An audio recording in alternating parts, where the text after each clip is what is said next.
Welcome to part 2, Gameable, episode 7. It was all so predictable. The solo challenge. I really liked the solo challenge. I think having to make bags out of unexpected materials was a really good challenge. It challenged their knit skills. It challenged their design skills. And I think that it was a time-appropriate challenge, right? I think the fact that Isaac once again didn't finish a bag, and you can even tell when he was explaining his design, where it's like, dude, you're planning too much. You're biting off more than you can chew. And it was just so predictable where this was headed, to his elimination. And it wasn't just because you could see the problem a mile away.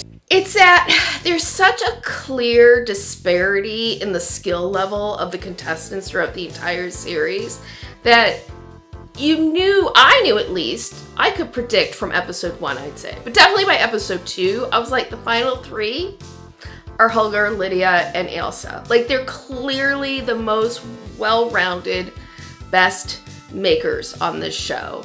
I think that's why these last 2 episodes at times have felt a bit like a slog, because you're like, well, when are we gonna just get to the final 3? We all know who they are. Something I definitely noticed that I missed in this episode is Simon. He brought so much humor and warmth, and his interactions with Holger were so fun. And for him not to be there, a really important element of what has made some of these episodes more enjoyable than others was gone. And it was just put even more clear relief how tired everybody else is.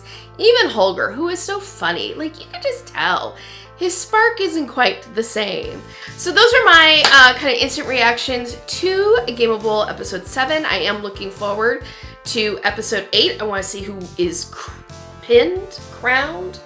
I want to see who wins the title, Britain's best knitter, crocheter, designer. I think the heavy favorite has to be Holger. I think it's gonna be Holger, Lydia, Ailsa in that order. Surprisingly almost, like if you watch the first half of the series, you would have thought it'd been Holger and Ailsa head to head, but it's really become Holger and Lydia. And I think there's a real question mark if Ailsa sort of peaked too early. We'll see if maybe in this last episode she pulls it together and surprises us all. But yeah, tell me your prediction of who you think is going to win Britain's Best Knitter. And of course, make sure to like, share, and subscribe so you don't miss my reaction to episode 8, Gameable, the big finale.